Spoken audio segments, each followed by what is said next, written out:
Assalamualaikum warahmatullahi wabarakatuh. Bismillahirrahmanirrahim. Alhamdulillahirabbil alamin wassalatu wassalam ala asrofil anbiya wal mursalin wa ala alihi washabihi ajmain amma ba'du. Yang terhormat Bapak Muhammad Rizal Ramadan selaku dosen pengampu MKUPAI dan teman-teman yang berbahagia. Sebelumnya izinkan saya memperkenalkan diri. Perkenalkan, saya Lula Ali Syahnur dengan NIM 2101316000870. Di sini saya akan menjelaskan mengenai bab Islam, perempuan, dan feminisme. Adapun indeks yang akan saya bahas yaitu nasib perempuan pra-Islam, kemudian konsep Islam tentang perempuan, sejarah dan ragam feminisme, pandangan Islam, dan kritik faktual.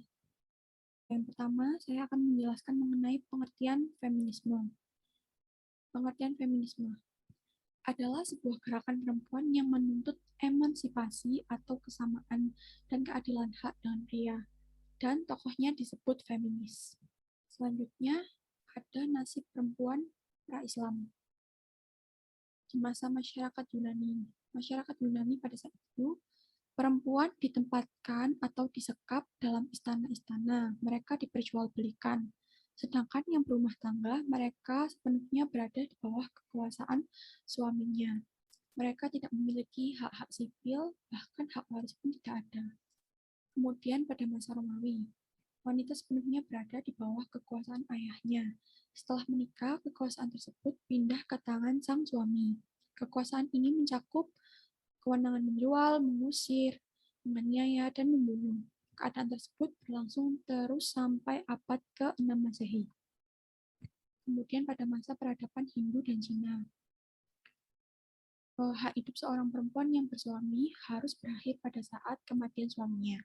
Artinya saat suaminya meninggal, istrinya pun harus dibunuh, bahkan dibakar hidup-hidup pada saat mayat suaminya juga dibakar. Hal ini baru berakhir pada abad ke-17 Masehi.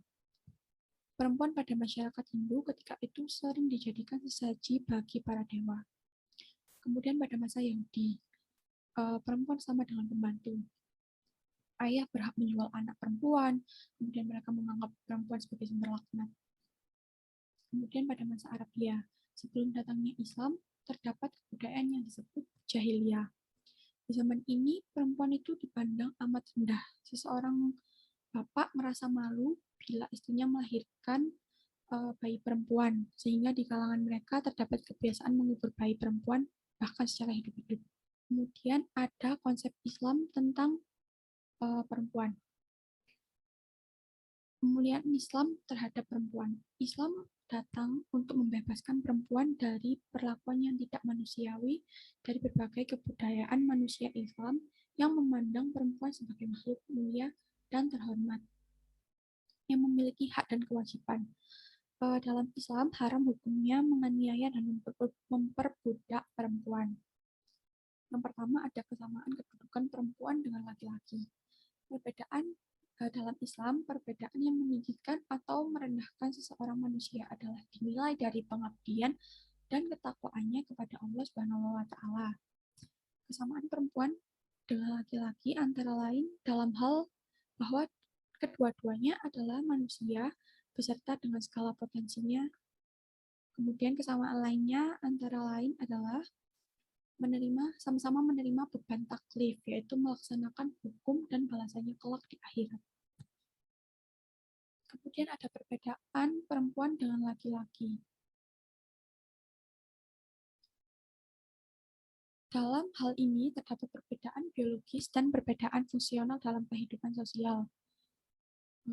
Kemudian dalam hal aurat, Islam mewajibkan perempuan menutup seluruh tubuhnya kecuali wajah dan telapak tangannya. Sementara aurat laki-laki hanya dari pusar sampai lutut saja. Kemudian Islam membagi dalam pembagian warisan bagi laki-laki dan perempuan itu 2:1. Begitu juga dalam masalah kesaksian. Kemudian perbedaan lainnya adalah bahwa khotib atau imam dalam sholat Jumat adalah laki-laki, bukan perempuan.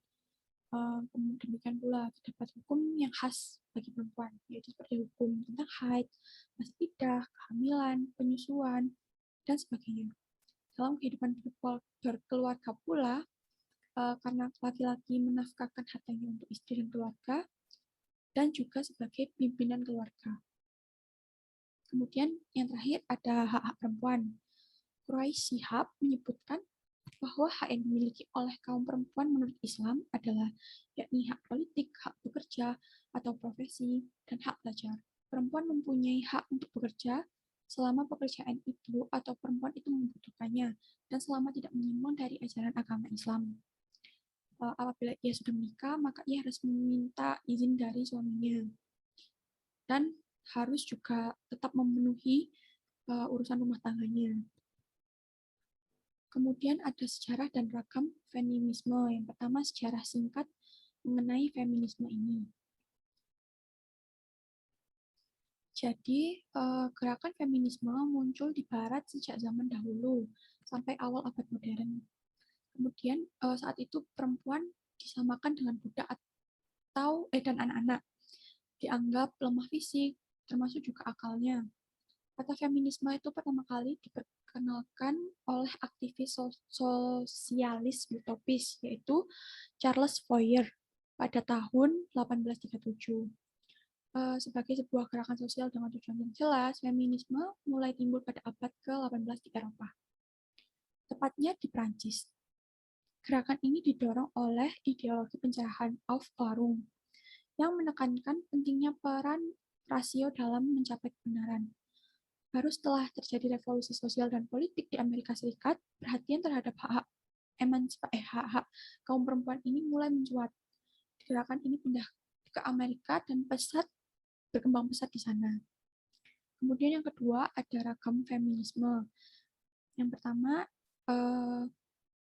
perbedaan perspektif tersebut melahirkan sejauh ini 4 aliran besar, yakni feminisme liberal, marxis, dan sosialis. Dan sejumlah aliran feminisme lainnya seperti feminisme psikoanalisis dan gender, kemudian eksistensialis, anarkis, postmodern, multikultural dan global, teologis, feminisme kegemukan, dan ekofeminisme. Yang selanjutnya ada pandangan Islam terhadap feminisme. Bagaimanakah sebenarnya Islam itu memandang ide dan gerakan ini? Sebenarnya Islam memandang ide dan gerakan ini adalah sebagai yang diperjuangkan oleh feminisme berupa kesetaraan kedudukan dan hak antara perempuan dengan laki-laki adalah sesuatu yang tidak benar dan menyalahi kodrat kemanusiaan. Memang benar Islam memandang perempuan dan laki-laki memiliki kedudukan yang setara dalam sejumlah aspek, terutama aspek kemanusiaan. Namun hal ini tidak membuat Islam memberikan hak-hak yang identik. Laki-laki dan perempuan sama-sama memiliki hak-hak yang harus didapatkan setelah mereka memenuhi kewajiban dan tanggung jawabnya masing-masing. Kemudian ada kritik faktual terhadap feminisme. Terlepas dari pro kontra, gerakan feminisme diakui telah banyak membawa perubahan positif pada kondisi perempuan. Perempuan telah masuk ke segala sektor pekerjaan yang dulu dimonopoli laki-laki. Banyak undang-undang di berbagai negara yang lebih mendukung perempuan. Namun di balik kemajuan ini muncul berbagai sisi negatif yang ditimbulkannya. Contohnya adalah isu pemiskinan perempuan dan tingginya angka perceraian. Kemudian kesimpulannya, dalam pandangan Islam, perempuan itu mendapatkan tempat termulia dan selalu menjadi paling mulia. Pandangan feminisme yang berlebihan membuat perempuan menjadi tidak sempurna karena menyalahi kodratnya. Maka dari itu, feminisme bukan pilihan yang bijak dan benar untuk memajukan dan mengangkat martabat perempuan.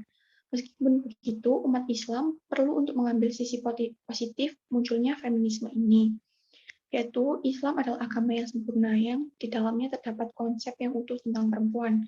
Menjadi tugas penting untuk umat Islam untuk memahami konsep yang benar tentang perempuan menurut Islam dan menerapkannya dalam kehidupan berkeluarga dan masyarakat. Dengan demikian, umat Islam tidak perlu melirik ideologi lain guna memecahkan masalah perempuan. Baik, sekian yang dapat saya sampaikan. Bila ada salah kata, mohon maaf. Wassalamualaikum warahmatullahi wabarakatuh. Terima kasih.